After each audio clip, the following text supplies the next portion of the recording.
Assalamualaikum warahmatullahi wabarakatuh. Bersama SK Suara Karya TV, kami hadir di Kota Semarang dengan narasumber yang paling berkompeten terhadap masalah-masalah persoalan masyarakat, Bapak Sigit Rahmawan Adi, yakni Kepala Kantor Pertanahan Kota Semarang. Selamat siang, Pak. Selamat siang. Assalamualaikum warahmatullahi wabarakatuh, Pak. Waalaikumsalam. Sehat, Pak ya? Alhamdulillah. Iya.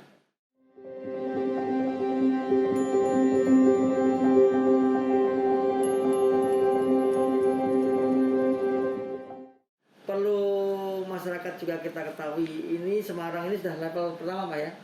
Ya. Jadi tidak ada salahnya maskernya bisa dibuka, Pak ya. Izin, Pak ya. Nah, ini beliau adalah orang nomor 1 BPN di Kota Semarang. Sukses, Pak ya. Atas pencapaian selama ini ya. Kita kemarin pada saat hari jadi Kota Semarang juga sudah mengetahui bahwa banyak sinergitas antara Pemkot Kota Semarang dengan beberapa instansi, termasuk instansi vertikal BPN. Meskipun instansi vertikal, tapi ternyata banyak kontribusi bagi pembangunan Kota Semarang. Yang ingin kita ketahui, Pak, jadi beberapa hal yang program PTSL ini yang dilaksanakan di Kota Semarang ini sudah melakukan pencapaian-pencapaian yang signifikan, Pak. Nah, ini kita akan mengulas seperti itu, Pak. Jadi kita akan mengulas kepada Pak Sigit bagaimana proses mengenai PTSL hingga nanti tahun 2002 ini sampai sejauh mana. Nah, kita juga akan ingin tahu, Pak, aplikasi yang pertama baru di launching ini adalah SIIN, integrasi antara Bapenda Kota Semarang dengan BPN Kota Semarang. Bisa diceritakan, Pak, bagaimana progres program PTSL saat ini?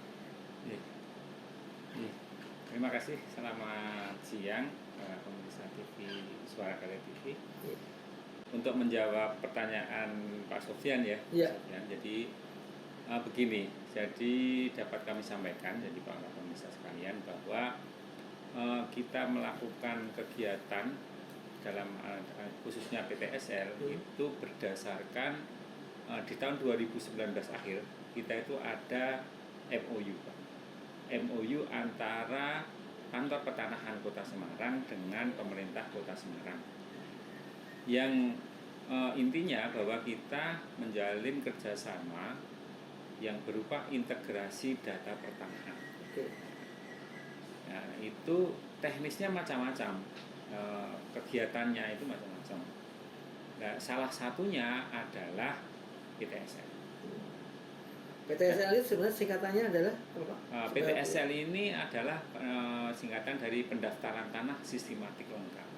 Ya, jadi latar belakang dari kerjasama itu bahwa di Kementerian ATR BPN itu kita atau pemerintah Republik Indonesia sekarang ini ada kewajiban sesuai dengan UPA pasal 19 bahwa pemerintah itu akan melaksanakan pendaftaran tanah seluruh bidang tanah di Indonesia. Itu kewajiban pemerintah sebenarnya. Nah, oleh karena itu maka Kementerian ATR, Kementerian Agraria Tata Ruang BPN itu sudah menganggarkan, akan tetapi anggarannya kemungkinan belum cukup untuk mendaftar seluruh bidang tanah di Indonesia. Nah, oleh karena itu Pak Menteri itu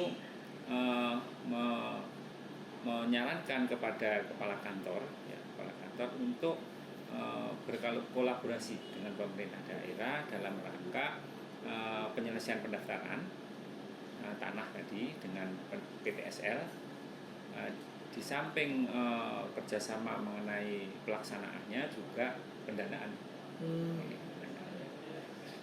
Dari situ kemudian kita ada SPKS dengan Bapenda khususnya, dan itu kemudian ada penganggaran PTSL di Kota Semarang itu kita minta untuk dianggarkan oleh pemerintah kota.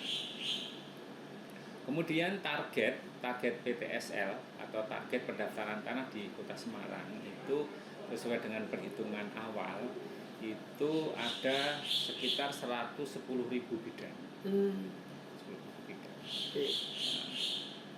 Kemudian itu akan kita selesaikan sebenarnya perencanaan awal itu di 2021. Nah, akan tetapi karena melihat kondisi sarana dan juga SDM terutama itu, maka dilakukan ini bertahap. Nah, memang perencanaan awal 110 gitu, tetapi itu baru bisa dikerjakan di 2021 kemarin itu baru sekitar 75.000. Itu pun baru pengukurannya. Kalau sertifikatnya itu baru 50.000.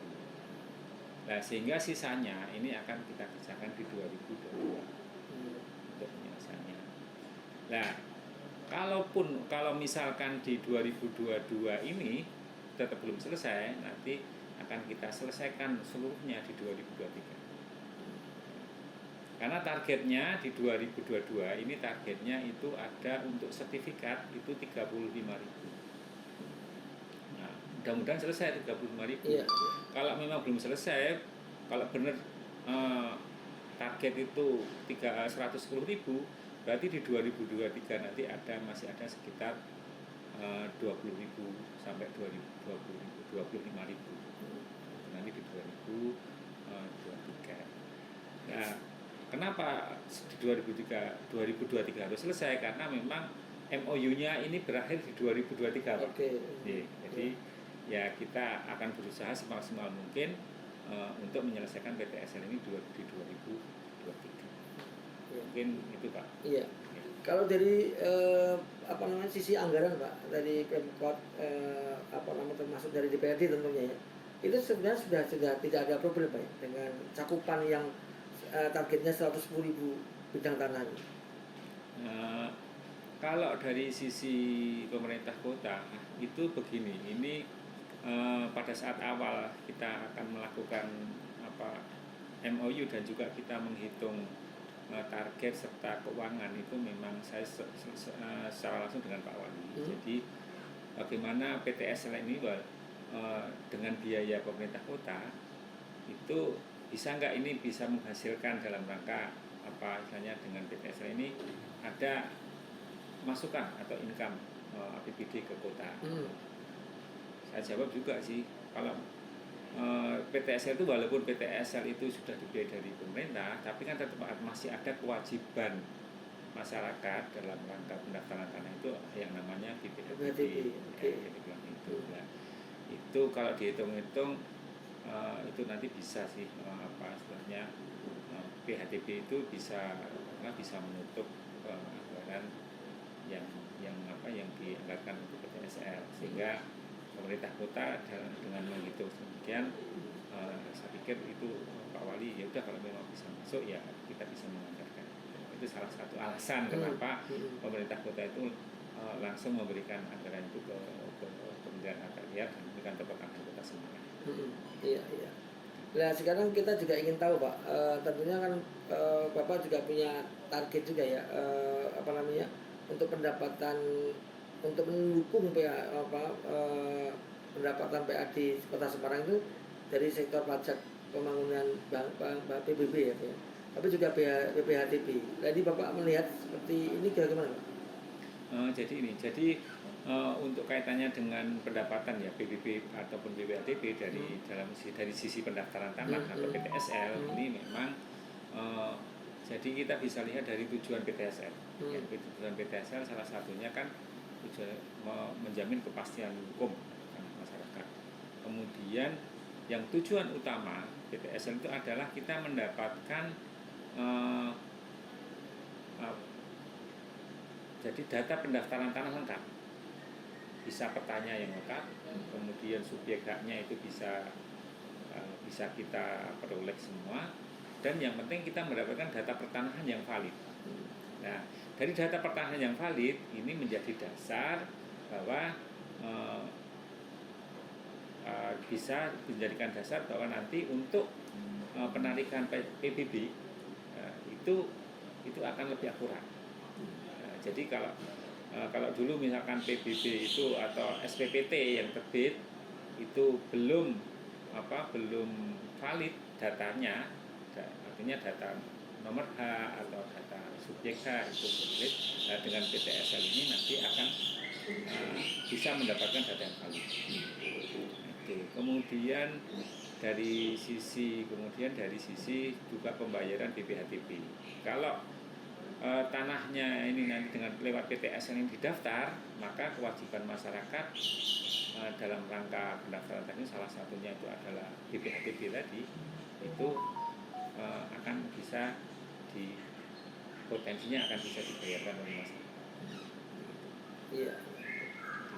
Jadi, nah ini juga yang menarik Pak, karena tadi Pemkot ini sangat concern ya terhadap PAD dari sisi tadi, selain PBB juga BPHTB juga. Ini kan kalau tidak salah baru kemarin di launching mengenai sistem informasi NOP ya, nomor objek pajak dan nomor hak. Nah, yang disingkat adalah apa Pak? SIIN ya. SIIN itu menarik sekali namanya SIIN. Mungkin sama seperti ketua Bapendanya itu Pak. Nah, ini bisa dijelaskan Pak, aplikasi terbaru inovasi ini kan kita juga telah mengetahui ketika Pak Sigit ditunjuk sebagai kepala badan Kantah Kota Semarang ini banyak terobosan ya. Dulu ada sentuh tanah, kemudian sekarang juga aplikasi ini bisa dijelaskan Pak, ini kerjasama ini seperti apa dan bagaimana aplikasinya ke lapangan, lalu kemudian benefit tentunya kan yang pelayanan yang paling utama adalah memberikan satu manfaat buat masyarakat. Jadi begini Pak, dapat kami jelaskan mulai dari latar belakang. Ya, latar belakangnya tadi MOU tadi. Bahwa MOU tadi judulnya itu adalah integrasi data pertanahan. Kemudian setelah itu sebelum ada SII ini, sistem integrasi informasi nomor objek pajak dan nomor hak atas tanah. Itu sebelumnya itu kita ada istilahnya ada integrasi sifatnya host to host ya, tentang pembayaran BPHTB. Dulu sebelum ada ini integrasi BPHTB ini host to host ini, jadi orang bayar BPHTB ya, kemudian ke kantor pertanahan itu cuma membawa bukti pembayaran ya, kemudian kita diinput. Itu kalau belum waktu itu dulu sebelum menggunakan IT, sebelum ada integrasi, sebelum ada host to host, itu jadi yang dibayar atau bukti pembayaran, nah, kemudian dibawa ke kantor pertanahan, nah, kemudian didaftar, nah itu jumlah pendapatannya itu berbeda antara yang dikeluarkan oleh Bapenda, berarti yang dibayar di Bapenda, kemudian setelah itu buktinya itu kemudian didaftar di kantor pertanahan, itu berbeda pendapatannya. Itu sampai besar itu. Oh gitu ya. Sampai dulu pernah di 2019 itu di Bapenda nyatetnya 600 miliar, 400 miliar dulu. Di BPN itu cuman 350. Jadi ada perbedaan sedikit ya. Disparitasnya juga cukup besar ya. Oleh karena itu kemudian kami ketemu Pak Sekda waktu ini untuk yang kayak acara kemarin, jadi acara ini tentang buat untuk PBB dan BPHTB, itu saya sampaikan Pak, ini catatan di Bapenda dengan di Pertanahan sangat jauh berbeda Pak, ini kan rawan dengan penyelewengan gitu Pak. Ini ya udah kalau gitu kita apa solusinya? Ya itu solusinya adalah tadi integrasikan. Ya. Jadi begitu BPHTB dibayar di Bapenda, kemudian divalidasi di sana, kemudian orang daftar di kantor pertanahan ini otomatis Pak. Otomatis kalau itu sudah dibayar, sudah valid, otomatis akan terinput akan bisa jalan, bisa kita layani. Tapi kalau belum, tidak valid, itu harus ke Bapenda dulu. Jadi tidak ada lagi sekarang ini perbedaan antara Bapenda pendapatan BPNT itu dengan pajak perkantoran. Itu lah, dari situ kemudian setelah ini sudah berhasil, kemudian sekalian Pak, sekalian kita kerjasama itu kita lanjutkan dengan integrasi sistem informasi NOP dan nomor H. Nah itu tujuannya apa? Tujuannya yang sebelum ada aplikasi SIIN ini, jadi masyarakat itu kalau merubah SPPT, jadi dia membeli tanah, kemudian mau bayar PBB, itu kalau belum dirubah SPPT-nya ke Bapenda, itu kan masih yang bayar kan masih nama di sertifikat yang lama. Nah, bisa berubah kalau nanti ke Bapenda. Nah, dengan sistem ini, jadi nanti masyarakat itu tidak perlu merubah SPPT. SPPT itu otomatis nanti dengan adanya sistem SIIN ini nanti otomatis akan berubah. Sehingga masyarakat sekarang ini dengan adanya SIIN ini untuk balik nama PBB lah dan gitu, atau balik nama SPPT itu sudah otomatis. Jadi itu. Sehingga ya tentunya dengan adanya aplikasi, adanya sistem-sistem yang seperti ini, ya, masyarakat itu akan semakin mudah, secara otomatis akan dilayani dan kita bisa mencegah korupsi itu intinya ya. Intinya itu Pak. Intinya kemudahan pelayanan kepada masyarakat. Yang kedua, kita mencegah korupsi. Iya. Jadi juga akan juga terjadi efisiensi ya, efisiensi biaya, kemudian juga waktu, kemudian pelayanan cepat, kemudian yang jelas tadi adalah menutup kebocoran. Lalu ini Pak, tapi kalau tidak salah kan di dalam pandemi ini 2 tahun ini kan juga tentu ada kendala-kendala. Kendala tentunya juga berkaitan dengan tunggakan-tunggakan yang terjadi mungkin di pelayanan atau katakanlah administrasi di pertanahan Kota Semarang. Kan bisa dijelaskan Pak, tunggakan itu seperti apa, dan tentunya sebagai orang nomor 1 di BPN Kota Semarang kan Pak Sigit panjenengan itu punya juga keinginan untuk menyelesaikan tunggakan ini dalam waktu cepat. Di 2022 ini bisa terselesaikan tunggakan yang Februari nangkrak gampangnya gitu Pak. Bagaimana Pak? Ya, memang kalau bicara masalah tunggakan itu atau istilahnya masalah ya pelayanan di BPN itu kalau zaman dulu kan BPN ini kan kalau ngurus tanah itu, BPN itu kan stigmanya kan sulit, berbelit-belit, lama, kemudian biayanya besar kan. Nah inilah sebenarnya itu kan tujuan kita ke depan itu dalam rangka pelayanan prima itu kan itu stigma itu harus hilangkan. Kemudian itu kegiatannya atau aplikasinya itu dengan ini tadi, dengan bagaimana kita harus menyelesaikan pekerjaan atau menyelesaikan permohonan masalah itu secepat-cepatnya, sehingga nanti ya stigma itu saya pikir akan bisa terkikis. Nah, kalau melihat dari tunggaan pekerjaan di Kota Semarang itu di 2020 itu ada sekitar 8.800 tunggakan. Ya. Itu dalam bentuk apa? Maksudnya itu ya seluruh permohonan. Ada permohonan ukur, permohonan peralihan, semua permohonan di kantor. Gitu. Terus kemudian di 2021 sampai akhir 2021 itu turun, cuma sedikit turunnya. Jadi dari 8.800 cuma tinggal 8.000 sekian gitu loh. Jadi 800 saja saya 800 saja.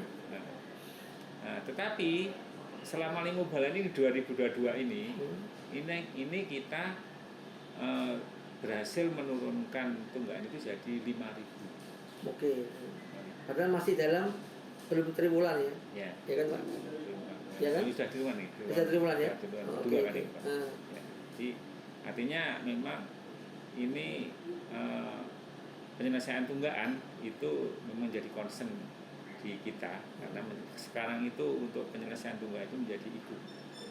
Jadi penilaian kinerjanya kepala kantor gitu untuk dalam rangka pelayanan prima itu. Iya. Itu. Jadi ini kita berhasil untuk di 2022 ini yang selama 5 bulan ini berarti kan bulan kedua hampir kuartal pertama ya hampir semester pertama ya ini kita sudah berhasil menurunkan sekitar 3.000. Nah, targetnya memang di akhir tahun ini kita tunggakan itu sampai dengan sekitar 2.500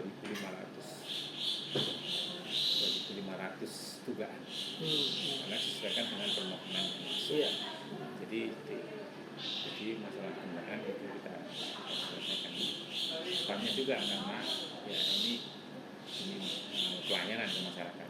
Jadi artinya dengan penyelesaian tunggakan artinya nanti yang waktunya itu dulunya katakanlah misalkan untuk peralihan itu 2 bulan jadi sesuai dengan SOP.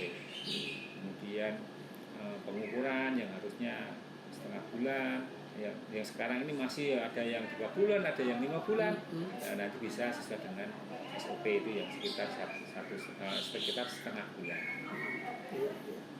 Pak Sigit, ini kan yang kalau saya membayangkan ini kan juga tidak mudah ya. Kendala-kendala yang Bapak hadapi lalu kemudian juga tunggakan-tunggakan itu kan pasti ada keterbatasan.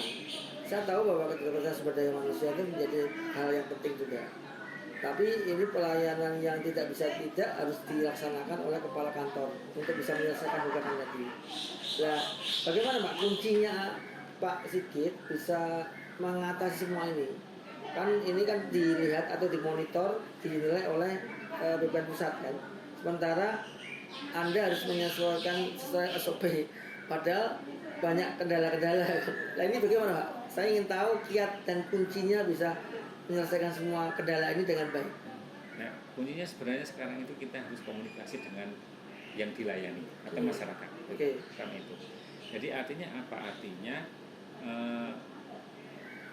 jadi masyarakat itu harus kita untuk saat ini dalam rangka penyelesaian itu ya kita mohon untuk apa? Untuk kita berkomunikasi dan juga untuk ini penyelesaian dengan cepat.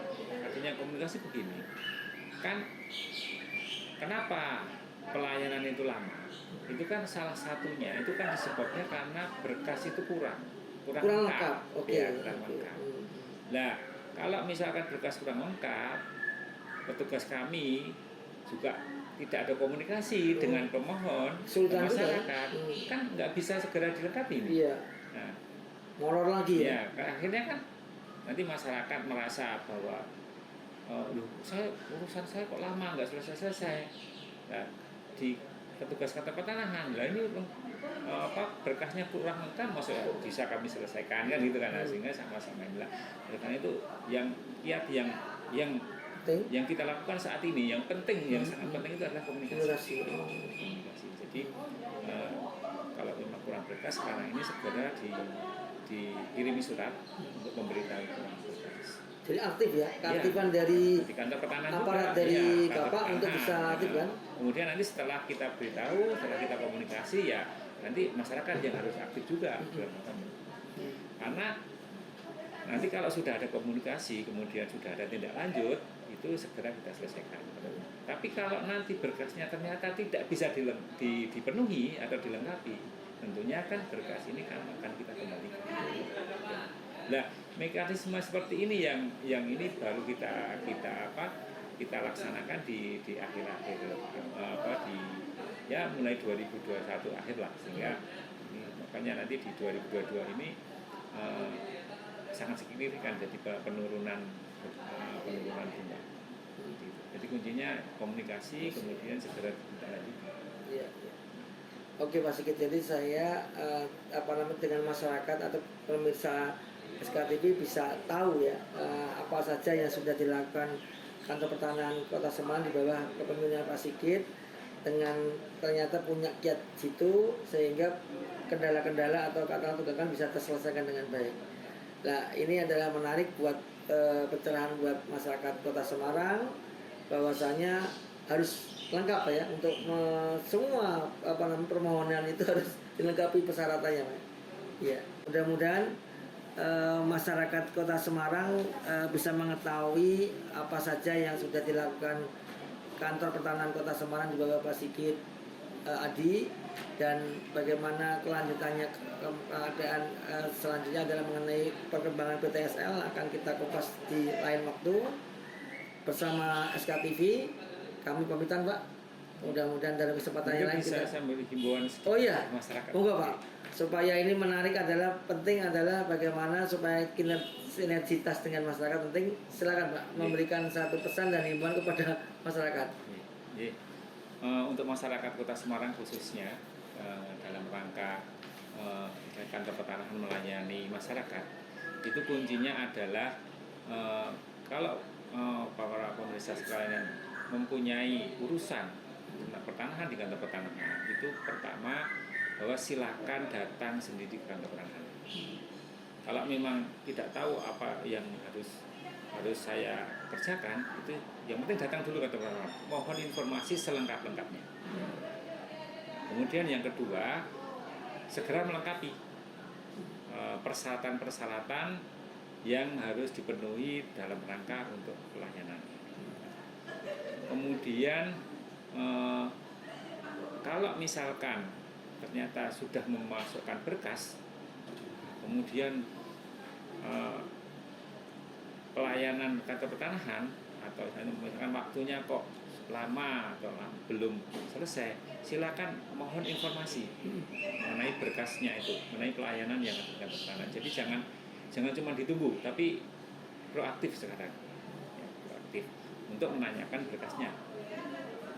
Bisa lewat Instagram, bisa lewat telepon langsung ataupun lewat jalur-jalur sosmed yang ada di Kantor Pertanahan. Sehingga pelayanan para pemirsa itu bisa dilaksanakan dengan cepat. Ya, jadi intinya mohon permohonan dilaksanakan sendiri, jangan lewat calo atau lewat orang lain. Kemudian lengkapi berkas permohonan, dan kemudian tanyakan perkembangan berkas ini ke Kantor Pertanahan, bisa lewat secara langsung, lewat telepon, lewat sosial media, ataupun lewat sentuh tanahku. Terima kasih Pak Sigit. Adi, pesan dari yang sangat mengedukasi kepada masyarakat, bahwa saya juga mencatat, Pak, salah satu birokrat yang harus berubah pola pikirnya, paradigmanya adalah seperti Bapak, memberikan pelayanan yang prima dan tentunya pelibatan partisipatif dari publik itu yang paling penting ya, Pak. Itu penting sekarang. Sehingga itu menjadi salah satu ukuran layanan prima, karena kan sekali lagi itu mengurangi juga rantai birokrasi, apalagi juga terjadi bisa menutup segala kebocoran-kebocoran. Saya kira menarik sekali apa yang sudah kita perbincangkan dengan Pak Sigit, Kepala Kantor Pertanahan Kota Semarang. Mudah-mudahan menjadi inspirasi buat warga Semarang dalam memberikan edukasi. Sekali lagi, tidak perlu ribet ya. Datang ke kantor pertanahan, tidak perlu takut, tidak perlu harus ada khawatir, ada kasat kusuk. Beliau sendiri yang sudah menjamin tidak ada itu, no ribet. Demikian kita berjumpa dengan SKTV, dengan Pak Sigit Rahman Adi, Kepala Kantor Pertanahan Kota Semarang, dan kita akan melanjutkan perjalanan kita dengan narasumber-narasumber berkualitas lain dengan bidang masing-masing. Terima kasih. Wabillahi taufiq wal hidayah. Wassalamualaikum warahmatullahi wabarakatuh. Salam, Pak. Ya.